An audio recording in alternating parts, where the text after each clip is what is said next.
How comfortable are you with the financial side of your practice? If you're not feeling too great about it, I would invite you to meet the folks over at Green Oak Accounting. Their goal is to empower private practice owners with the financial information they need to make good business decisions. They specialize in working with solo and group private practices in the mental health field. They also are uniquely positioned to help you figure out what is normal in your business finances and what is not. So be sure to check them out. Head over to greenoakaccounting.com and be sure to schedule a free consultation with them to see if they might be a good fit for you. They can help you with all your accounting needs, from bookkeeping to payroll to understanding profit first, budgeting, and forecasting. greenoakaccounting.com.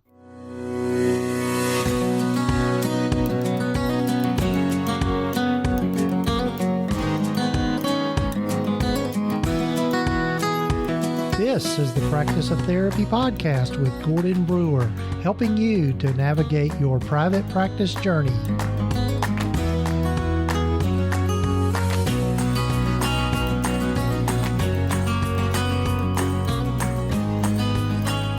This is session number 150 of the Practice of Therapy podcast. Hello, my friends. Glad you're with me and glad you're here with me for this particular milestone within the life of this podcast. We've hit the 150 mark, and drum roll please, we have exceeded 100,000 downloads of the podcast so far. So I was pretty pleased to see that this past week, and just wanted to let you know about it because more than anything, I'm just grateful to you for being with me on this journey and being part of the folks out there that are listening to it, and just the affirmations I'm getting from people about the helpfulness of the podcast, which that's why I do it, is to make it helpful, to give you resources and let you hear from some great people along the way, and just sharing their knowledge and their expertise and their experiences in this whole private practice space. And so anyway, glad you're with me on the journey and glad you're with me for this particular episode. And speaking of this episode, I'm looking forward to you hearing from Linda Sanderville. And Linda was another one of those great people I met online that reached out to me about being on the podcast. And boy, I really enjoyed my conversation with her. She is just a gem of a person, and she is very knowledgeable and just adds a lot. And we have a conversation just about lifestyle and also some money shame and just our mindset around money. And I think she's got some really great thoughts on all of that. And so we'll get to Linda here in a minute. A few things I wanted to let you know about. One is that in the process of trying to update the G Suite for Therapists course and also put together some other resources just around the Google G Suite, which is now being called Google Workspace by Google. So again, the name G Suite is going away, and it's a branding thing, and also they're giving people a few more options in what they purchase. But anyway, like everything within the internet and through the tech world, things are constantly changing. And the G Suite course is available now, and I would encourage you to go ahead and buy it because a lot of the stuff in there hasn't changed in terms of the basic use of it. But what I'm working on is getting some research done to update things. And so even if you've purchased it in the past, you will get the updates automatically. And if you purchase it now, you'll get the updates when they come out. And it's also, you're going to get a better deal on it if you purchase it now, because I am going to go up on the price just because it's time to do that. Just like we do in our practices, we sometimes have to go up on our prices, just keep up with inflation and all those kinds of things. So anyway, the survey, if you don't mind taking that for me, is just go to practiceoftherapy.com/G Suite survey. And it's just a short just a few questions that's going to help me in understanding how people are using G Suite and what they want to learn in terms of new information that I can add to the course, and also put out some other materials and resources around that. So, and you can get to the course if you don't have the course already. Just go to practiceoftherapy.com/G Suite course. The survey is G Suite survey, and the course is G Suite course. So hopefully that's not too confusing. But anyway, I want you to be sure and check that out. The other thing I'd like for you to do, if you would, is check out the Group Practice Outfitter. And that is a new course and seminar that David Hall and I have launched. David Hall from Psych Maven. Our beta group filled up right away. And so that particular class is full, and we're getting ready to open the doors for the new class here soon, but I'd love for you to be able to get on the wait list for that. So if you'll go to practiceoftherapy.com/group practice outfitter, that will get you to the right place, and you can also learn more about what that course is about. Essentially, it's just teaching folks how to go from solo to group practice. And we go into detail about all the nuts and bolts around that in terms of hiring and knowing how to do contractors versus employees, looking at your numbers, understanding the financial side of all of that, and all of those kinds of things that go into running a group practice. And it's stuff that we've learned. David and I talked about this, learned some of it the hard way. But anyway, looking forward to you checking that out. So anyway, and before we get to Linda, I do want to invite you to go over and check out TherapyNotes, therapynotes.com. They are the #1 electronic health record system for mental health providers, particularly for those of us in private practice. They are who I use in my practice, and I couldn't do without them. They've got a patient portal that is second to none, and they also have available telehealth through that portal, so you can do everything all in one place. And so be sure to check them out, therapynotes.com, and if you'll use the coupon code Gordon, just GORDON, you can get 2 months of their services for free. So be sure to check them out today, therapynotes.com. And so, without further ado, here is my new friend, Linda Sanderville.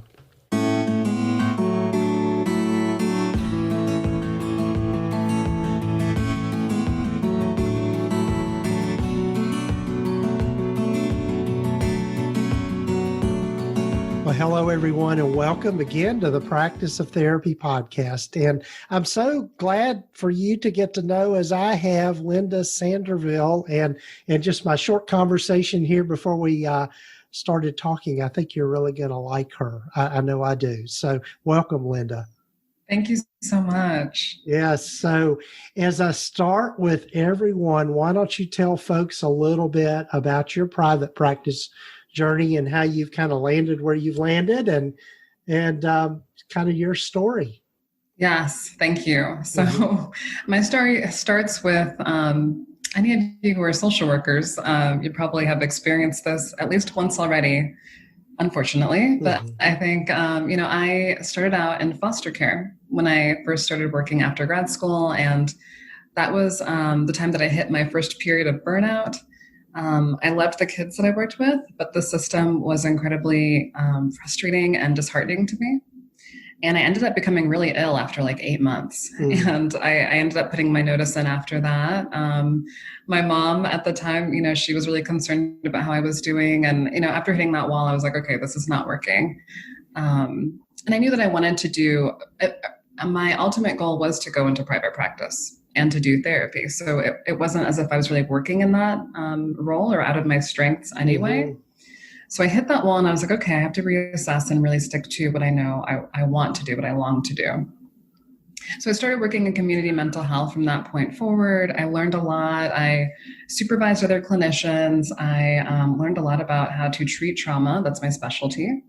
And I, trained in trauma programs and built up a trauma therapy model within the agency I was working in.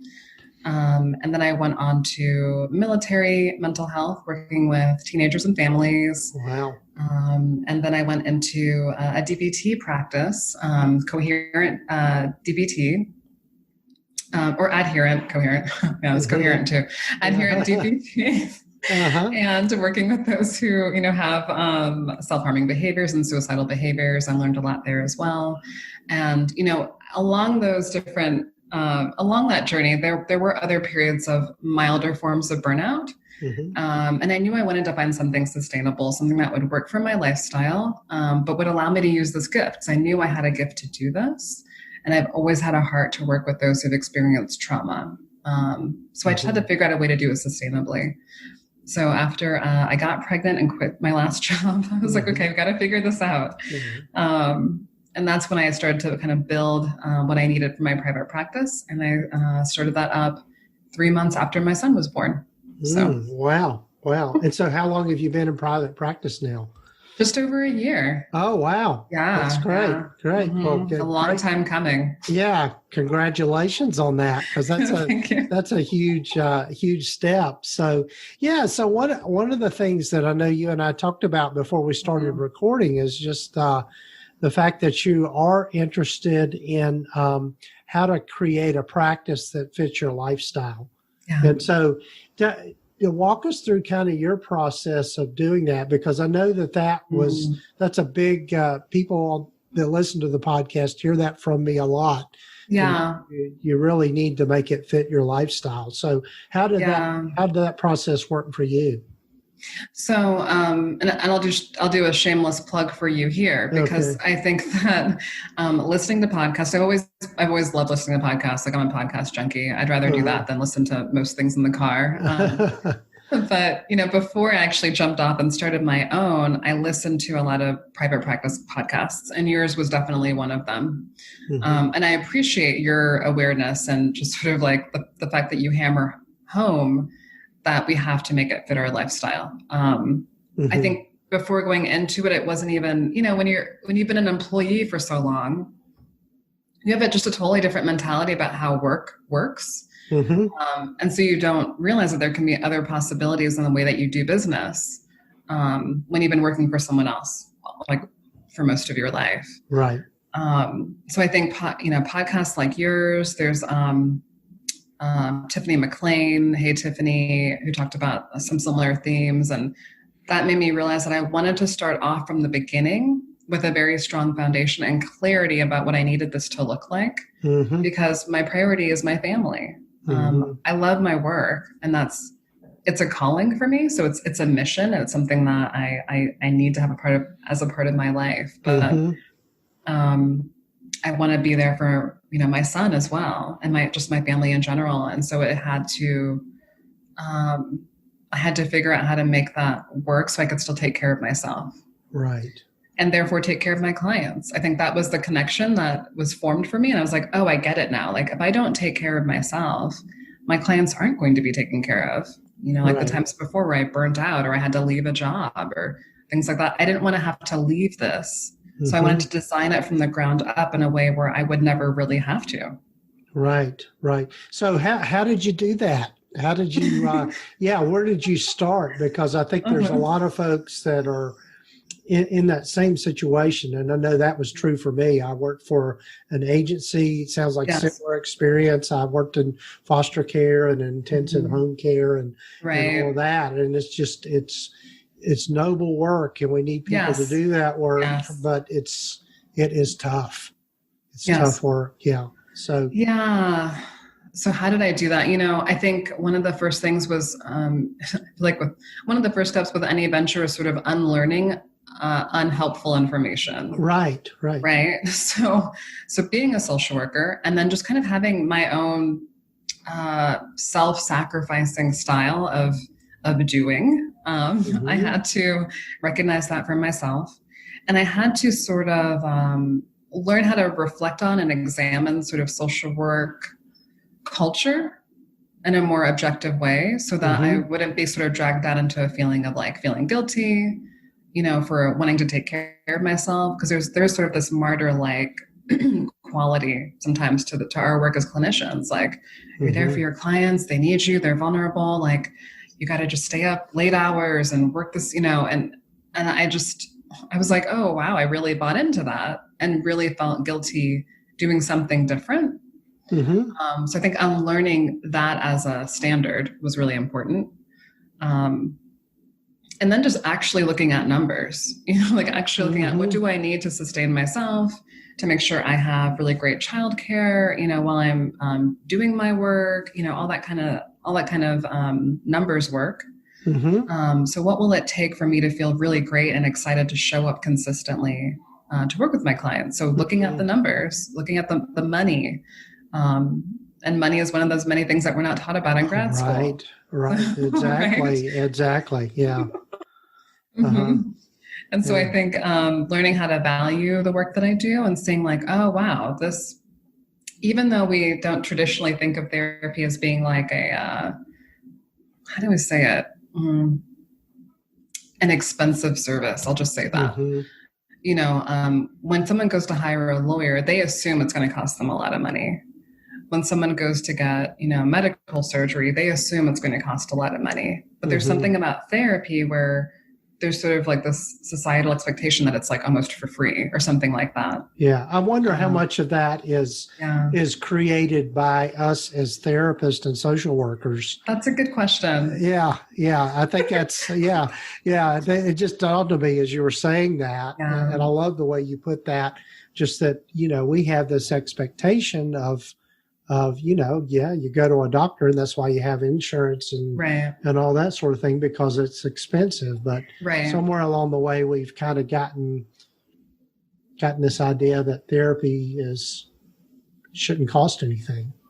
Right. Yeah.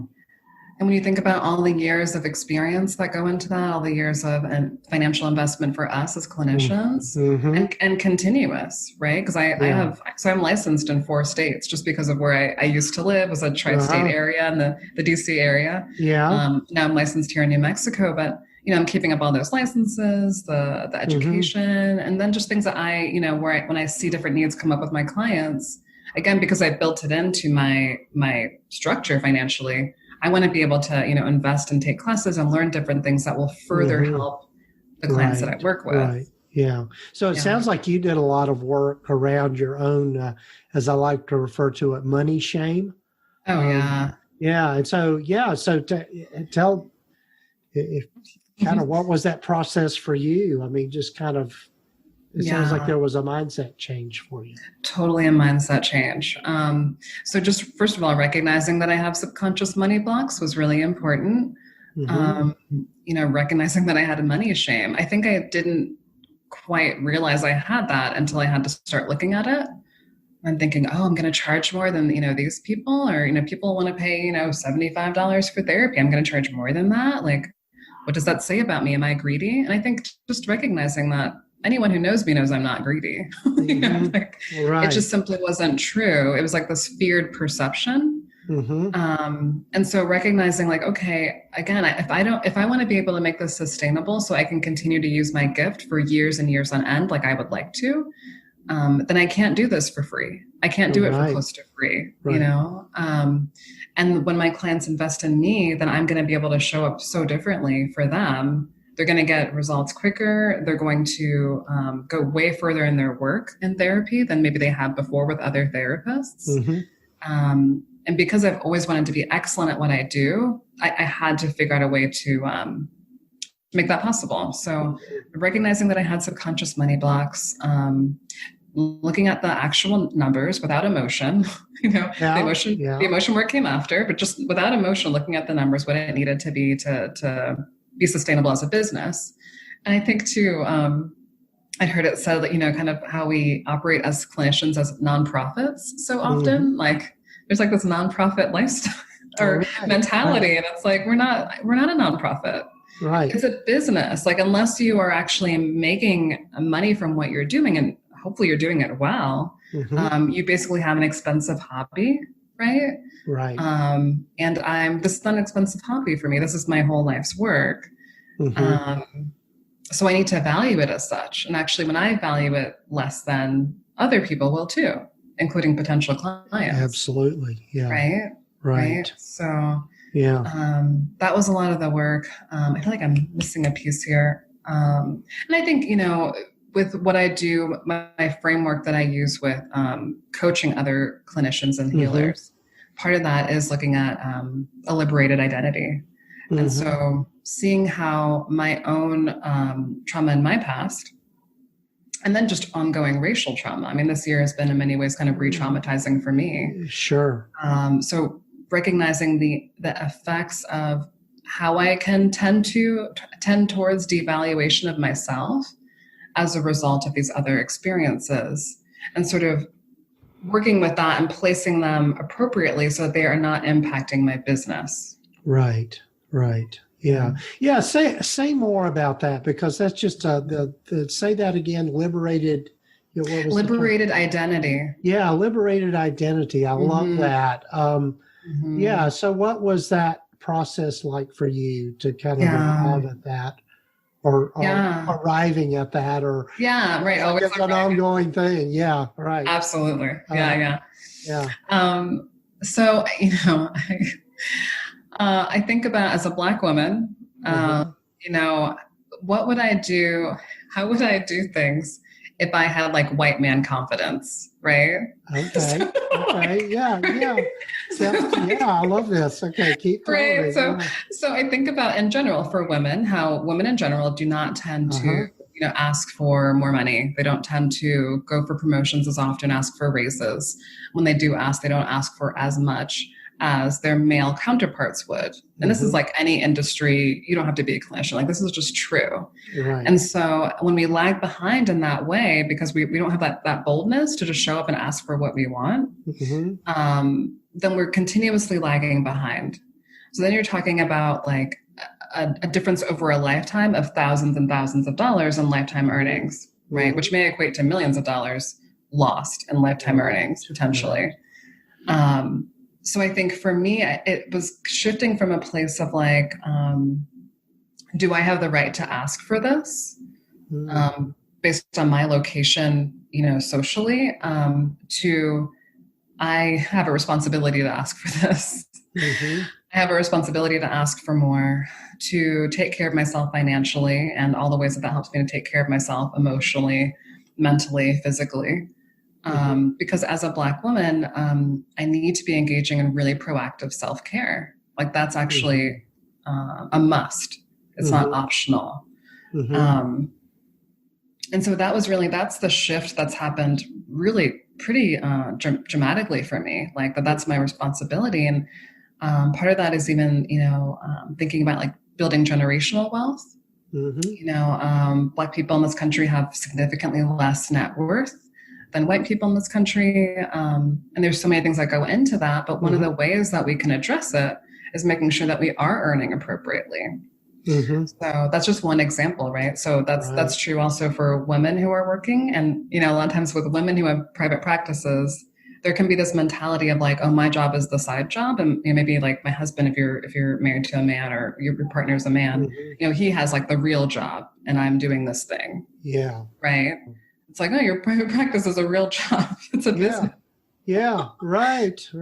So are you valuing it as such, or are you kind of sending this message to yourself and to others that it's not so serious? Yeah. It's just my hobby. It's my hobby. I do, make a little money here and there. Yeah, I love that. And I think that's, I wish we had time to just dive into this, because this has been something that has fascinated me. There was a book that I read several years ago. You might be familiar with it. It's by Judy Payne, I think is her name. And it's called A Framework for Understanding Poverty. I think I've got the title right. Oh, okay. And she was just talking about the mindset of different, for lack of a better way to put it, classes of people. The ultra rich versus the people that are middle class versus those that are, generational poverty, that kind of thing. Yeah. And just how they thought about each other and how they thought about their possessions, all of those kinds of things. Yes. And it sounds like you've done some of that work for yourself. Yes. And that it's probably, I'd be curious to know when that dawned on you, kind of thing. I mean, like, when was that just kind of like, oh, this is what it is.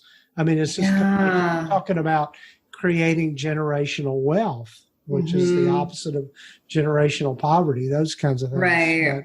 But yeah, that's, yeah. No.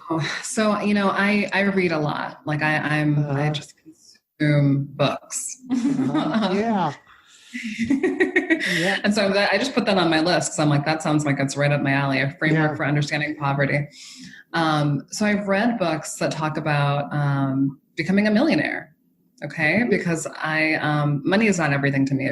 It's actually not. But money helps me to do other things that mean a lot to me. Right. Right. And so I've looked at, books from people who are in wildly different sort of career paths than us here, who are clinicians, who are building wealth. And it is so different. Like the mindset, the mentality is so different.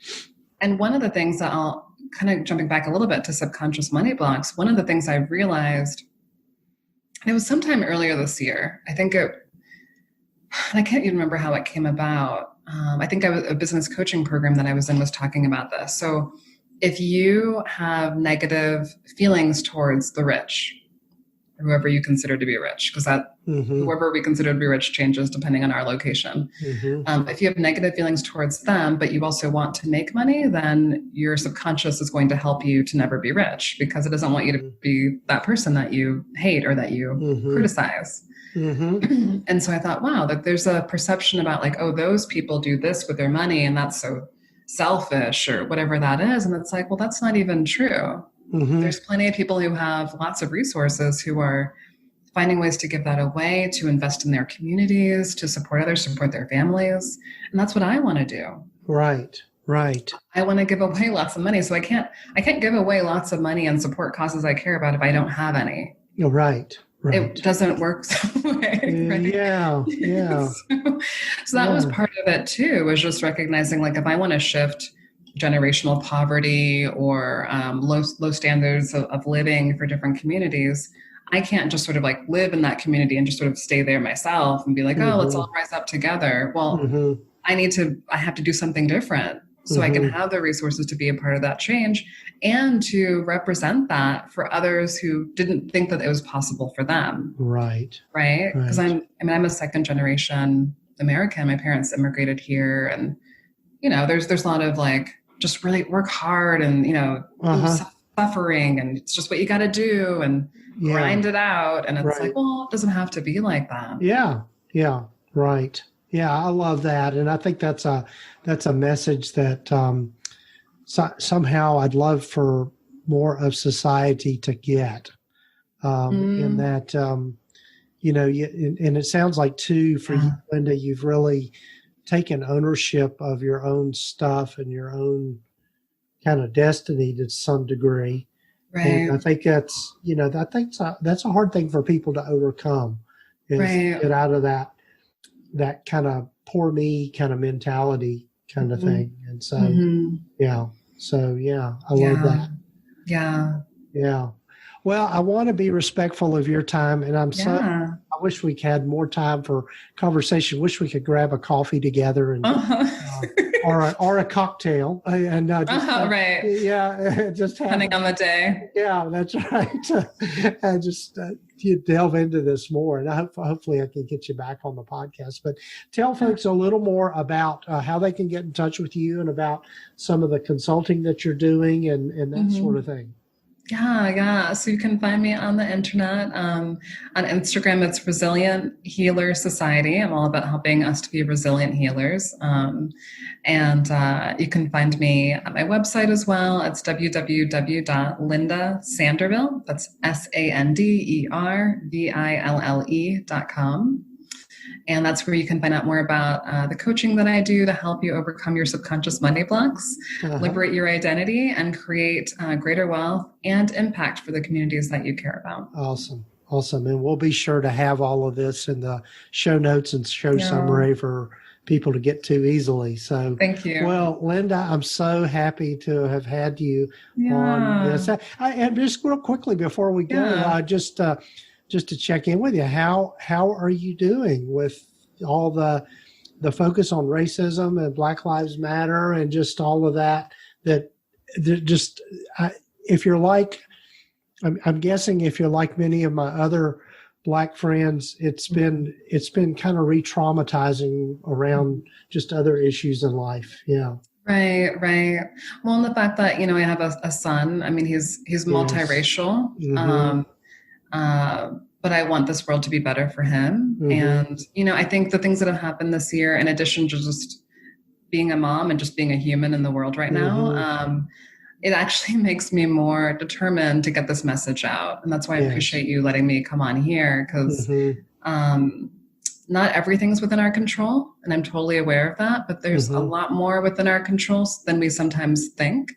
And so I want to help others to really come into their power around what they can do.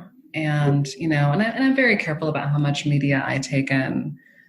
Because there's just so much happening, and it is really upsetting. Seeing Black bodies experiencing violence is, to me, it's not something that I can't watch that for my own mental health.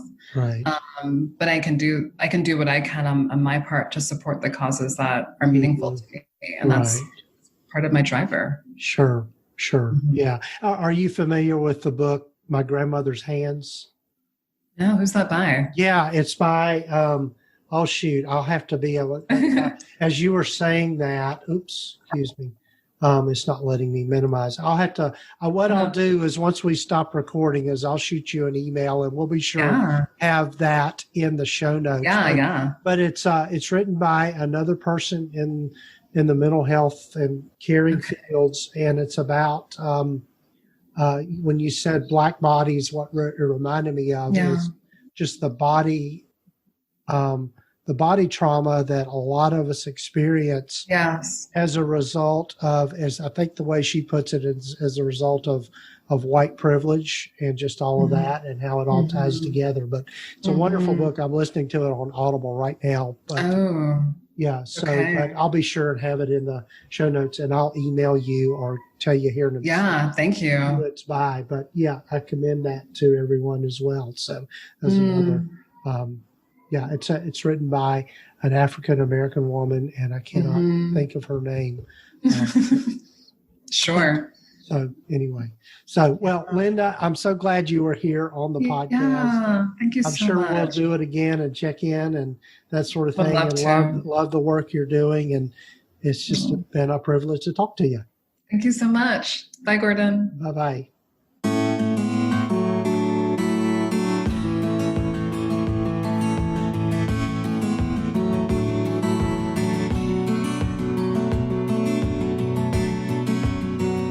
Well, folks, I hope you enjoyed getting to know Linda and hearing more of her story and just some of the things that she's been working on. And I'm just grateful to her for being on the podcast and really helping us think about our mindset.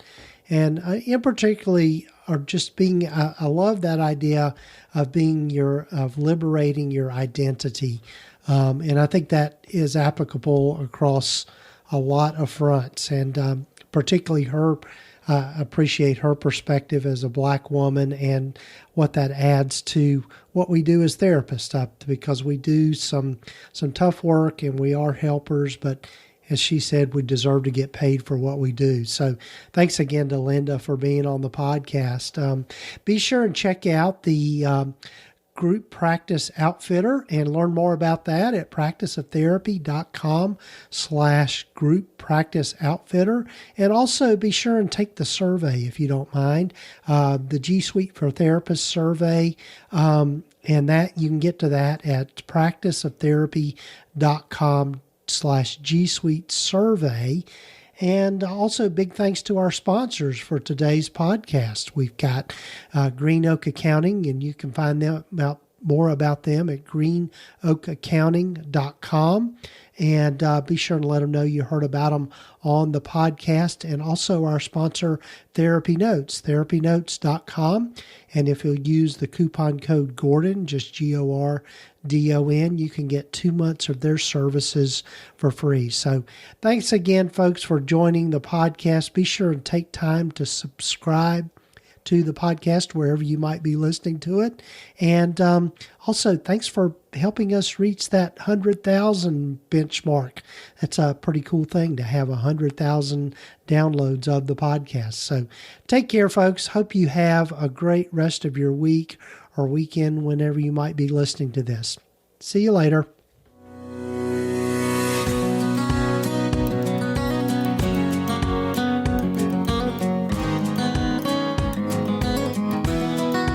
Been listening to the Practice of Therapy podcast with Gordon Brewer.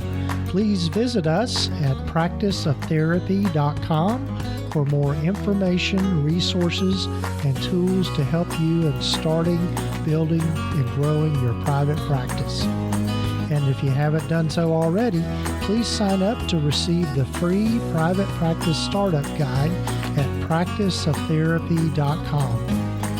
The information in this podcast is intended to be accurate and authoritative concerning the subject matter covered. It is given with the understanding that neither the hosts, guests, or producers are rendering legal, accounting, or clinical advice. If you need a professional, you should find the right person for that.